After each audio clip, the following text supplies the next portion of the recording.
नमस्कार दोस्तों, मेरे YouTube चैनल में आप सभी का स्वागत है। आज हम बाल विकास और शिक्षा शास्त्र के टॉपिक पर चर्चा करने वाले हैं। इसके अंतर्गत बच्चों का नैतिक विकास के पर चर्चा करने वाले हैं। बच्चों का नैतिक विकास, मोरल डेवलपमेंट ऑफ चिल्ड्रन। नैतिक विकास क्या है दोस्तों? नैतिक विकास का सामान्य अर्थ है बच्चों का उचित अथवा सही तथा अनुचित अथवा गलत व्यवहार में उत्तर करके उसके अनुरूप व्यवहार करने की क्षमता को क्या कहते हैं? नैतिक विकास कहते हैं। इसके बाद है जैन डेन के अनुसार जो है नैतिक विकास को परिभाषित किया गया है। देखते हैं। जैन डेन के अनुसार नैतिक विकास से तात्पर्य उन प्रक्रियाओं से होता है जिसके सहारे बच्चे उस नियमों को सीखते हैं जो दिए गए व्यवहार को सही तथा दूसरे को गलत मूल्यांकन करने में सहायता प्रदान करता है तथा इन नियमों के आलोक में अपनी क्रियाओं को निर्देशित करता है। क्या है ये? जैन डेन के अनुसार जो है परिभाषित किया गया है। पियाजे का नैतिक विकास सिद्धांत। बच्चे नैतिक मुद्दों के बारे में किस तरह सोचते हैं, इस विषय में पियाजे ने 4 से 12 वर्ष के आयु के बच्चों का अवलोकन और साक्षात्कार किया। उन्होंने पाया कि जब बच्चे नैतिकता के बारे में सोचते हैं तो वे 2 अलग अवस्थाओं से होकर गुजरते हैं। क्या कहते हैं? 2 अलग अवस्थाओं से गुजरते हैं, जिनमें से पहली अवस्था है परायत्त नैतिकता की अवस्था। इसके अंतर्गत दोस्तों 4 से 7 वर्ष में बच्चे बाहरी सत्ता से प्राप्त नैतिकता दिखाते हैं, जो कि पियाजे के नैतिक विकास के सिद्धांतों की पहली अवस्था है। बच्चे न्याय और नियमों को दुनिया के ना बदलने वाले गुणधर्म मानते हैं, ऐसी चीज़ जो लोगों के बस से बाहर हो। बच्चे जो है 4 से 7 वर्ष की अवस्था में क्या करते हैं दोस्तों? जो नियम कानून जो मनुष्यों द्वारा खेल या अन्य क्रियाकलाप के लिए बनाए हुए रहते हैं उनको ना बदलने वाले नियम समझते हैं। इसके बाद आते हैं अगला टॉपिक परायत्त नैतिकता की अवस्था हो गया दोस्तों। इसके बाद है अगला टॉपिक स्वायत्त नैतिकता की अवस्था। स्वायत्त नैतिकता की अवस्था यहाँ 7 से 10 वर्ष की आयु में बच्चे नैतिक चिंतन की पहली से दूसरी अवस्था के बीच की एक मिलीजुली स्थिति में होते हैं। क्या करते हैं?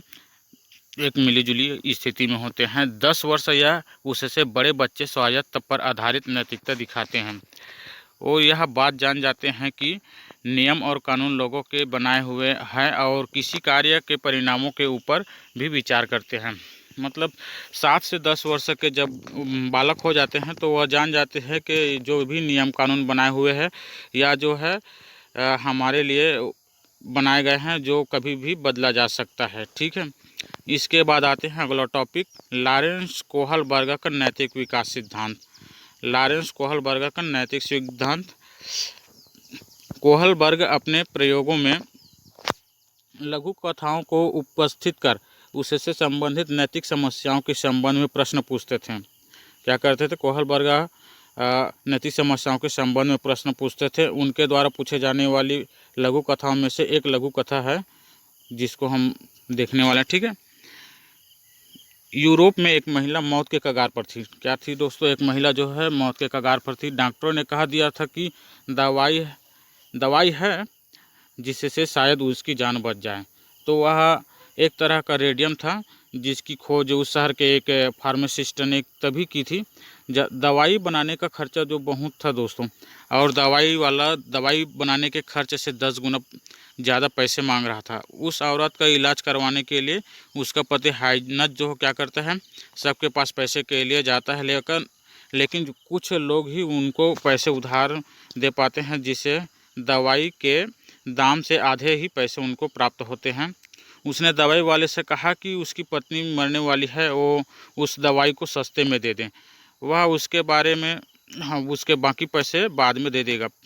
फिर भी दवाई वाले क्या करते हैं? मना कर देता है, नहीं पैसा इतने में हम अपने दवाई को नहीं बेच सकते हैं करके।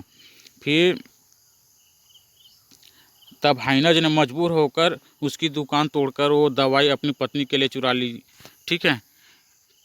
इस कहानी को पढ़ने के बाद जिन बालकों का साक्षात लिया जाता था उनसे नैतिक दुविधाओं पर आधारित कुछ प्रश्न पूछे जाते थे, जैसे कि क्या हाइनज को वो दवाई चुरानी चाहिए थी, और क्या चोरी करना सही है, क्या एक पति को अपनी पत्नी के लिए दवाइयाँ चुरानी चाहिए, क्या हाइनज ने सही किया और सही किया तो क्यों किया, इस प्रकार के प्रश्न पूछे जाते थे। ठीक है, तो इन्हीं कथाओं से प्राप्त अनुक्रियाओं का विश्लेषण करके कोहलबर्ग ने बताया कि व्यक्ति में नैतिक विकास 3 स्तरों से होकर गुजरता है।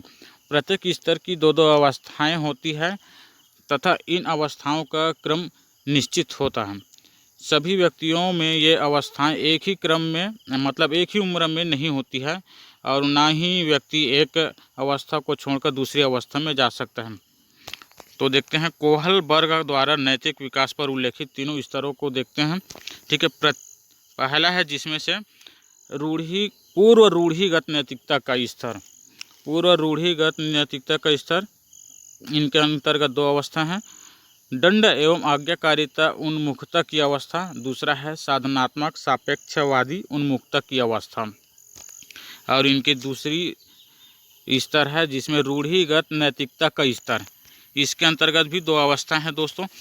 फर्स्ट है स्वयं उत्तम बनने की उन्मुखता की अवस्था और दूसरा है सामाजिक व्यवस्था बनाए रखने की अवस्था, सामाजिक व्यवस्था बनाए रखने की उन्मुखता की अवस्था। ठीक है, इसके बाद आते हैं तीसरा स्तर है उत्तर रूढ़िगत नैतिकता का स्तर।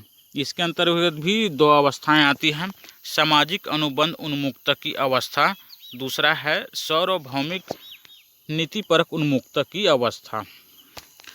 इसके बाद आते हैं दोस्तों अगला टॉपिक पूर्व रूढ़िगत नैतिकता का स्तर। इसके बारे में जानते हैं। फर्स्ट है इसका पूर्व रूढ़िगत नैतिकता का स्तर, जिनको बोला जाता है अंग्रेजी में प्री कन्वेंशनल मोरलिटी स्टेज। इस स्तर की अवधि 4 से 10 वर्ष के मध्य की होती है।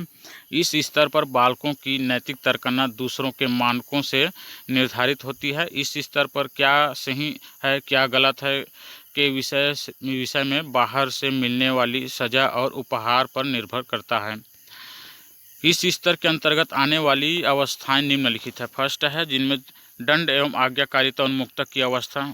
ठीक है, इसके अंतर्गत क्या करते हैं दोस्तों, इस अवस्था में बालक प्रतिष्ठित व्यक्ति या प्रायः माता पिता के प्रति सम्मान दिखलाता है। दंड एवं आज्ञाकारिता उन्मुक्ता की अवस्था में क्या करते हैं दोस्तों, इस अवस्था में बालक जो है प्रतिष्ठित व्यक्ति या प्रायः माता पिता के प्रति सम्मान दिखलाता है ताकि वह दंड से दूर रह सके। इस अवस्था में बालक किसी व्यवहार या कार्य की नैतिकता को भौतिक परिणामों के रूप में परिभाषित करता है, अर्थात उसकी नैतिक सोच सजा से बंधी होती है, जिसके परिणाम स्वरूप ही बालक बड़ों की आज्ञा का पालन करता है। क्या करता है, दंड के कारण ही वो बड़ों का आज्ञा का पालन करते हैं दोस्तों, दंड से डर के वजह से। ठीक है, उसके बाद दूसरा अवस्था है साधनात्मक सापेक्षवादी उन्मुखता की अवस्था। इस अवस्था में बालक अपने हितों के अनुसार कार्य करने में कुछ गलत नहीं मानता है, किंतु साथ ही यह भी सोचते हैं कि दूसरों को उनके अनुसार कार्य करने देना चाहिए। अर्थात इस अवस्था में बालक सोचता है कि बात वही सही है जिसमें बराबरी का लेन देन हो। यदि दूसरों की इच्छा पूरी होगी तो मेरी इच्छा भी पूरी होगी। ठीक है, अगला है नैतिक स्तर, रूढ़िगत नैतिकता का स्तर। अगला क्या है, रूढ़िगत नैतिकता का स्तर। यह कोहलबर्ग के नैतिक विकास सिद्धांत का दूसरा स्तर है। इस स्तर की अवधि 10 से 13 वर्ष के मध्य की होती है। इस स्तर पर बालक दूसरों के मानकों को स्वयं में आंतरिकृत कर लेता है तथा उन मानकों के अनुसार सही तथा गलत का निर्णय करता है। इस स्तर पर बालक समझता है कि वे समस्त क्रियाएं सही है जिनमें दूसरों की मदद होती है। इस स्तर के अंतर्गत आने वाली अवस्थाएं निम्नवत है। ठीक है, फर्स्ट है स्वयं उत्तम बनने की उन्मुखता की अवस्था। इस अवस्था में बालक के अंदर अनुमोदन पाने तथा निरुमोदन से दूर रहने की अभिप्रेरणा तीव्र होती है। वह दूसरों का ख्याल रखने, अपने माता पिता द्वारा निर्धारित नैतिक व्यवहार के मापदंड एवं दूसरों से निष्पक्ष व्यवहार करने को अपना कर माता पिता की नज़रों के सामने स्वयं को उत्तम रखता है। ठीक, क्या करता है, इस अवस्था में जो है माता पिता के सामने स्वयं को उत्तम बनाने की सोचता है, रखता है। ठीक है, अगला है सामाजिक व्यवस्था बनाए रखने की उन्मुखता की अवस्था। इस अवस्था में बालक नैतिक निर्णय सामाजिक आदेशों, कानूनों एवं कर्तव्यों पर आधारित होते हैं। वह सोचता है कि समाज को सही दिशा में चलाने के लिए सामाजिक नियमों के दायरे में रहना आवश्यक होता है। अतः इस अवस्था में बालक सामाजिक नियमों के अनुकूल स्वयं को रखकर सामाजिक बनने का प्रयास करता है। क्या करता है? सामाजिक व्यवस्था बनाए रखने के लिए वह सामाजिक बनने का प्रयास करता है। ठीक है, अगला है उत्तर रूढ़िगत नैतिकता का स्तर। इसको बोलते हैं पोस्ट कन्वेंशनल मोरलिटी स्टेज। ठीक है, यह कोहलबर्ग के नैतिक विकास सिद्धांत का तीसरा तथा अंतिम स्तर है। इस स्तर की अवधि जो है 13 वर्ष से ऊपर की अवस्था होती है। इस स्तर पर बालक नैतिक आचरण पूर्णतः आंतरिक नियंत्रण में होता है।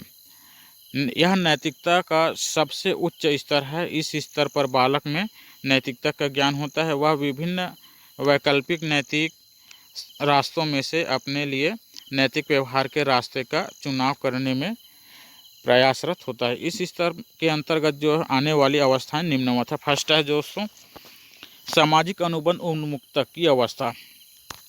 फर्स्ट क्या है? सामाजिक अनुबंध उन्मुक्तता की अवस्था। इस अवस्था में बालक उन सभी वैयक्तिक अधिकारों तथा नियमों का आदर करते हैं जो प्रजातांत्रिक रूप से मान्य होते हैं। वह वास्तविक कानूनों व सामाजिक व्यवस्थाओं का मूल्यांकन इस दृष्टि से करने लगता है कि वे किस हद तक मूलभूत मानव अधिकारों एवं मूल्यों का संरक्षण करते हैं। ठीक है, अगला है दोस्तों सार्वभौमिक नीतिपरक उन्मुक्तता की अवस्था। सार्वभौमिक नीतिपरक उन्मुक्तता की अवस्था। इस अवस्था में बालक में अपने नैतिक नियमों को प्रोत्साहित करने तथा आत्मनिंदा से बचने की अभिप्रेरणा तीव्र होती है। आत्मनिंदा से बचने की अभिप्रेरणा कब होती है? सार्वभौमिक नीतिपरक उन्मुक्तता की अवस्था में तीव्र होती है। ठीक है, इस अवस्था में बालक का सामाजिक स्तर उच्चतम होता है। इस अवस्था में बालक दूसरों के विचारों और नैतिक प्रतिबंधों से स्वतंत्र होकर अपने आंतरिक मानकों के अनुरूप व्यवहार करने लगता है। अर्थात जब वह किसी सामाजिक नियम अथवा कानून और अपनी अंतरात्मा की आवाज़ के द्वंद्व के बीच में फंसता है तो वह तर्क के आधार पर चुनाव कर निर्णय लेता है, चाहे निर्णय जोखिम भरा क्यों न हो। ठीक है, अगला है दोस्तों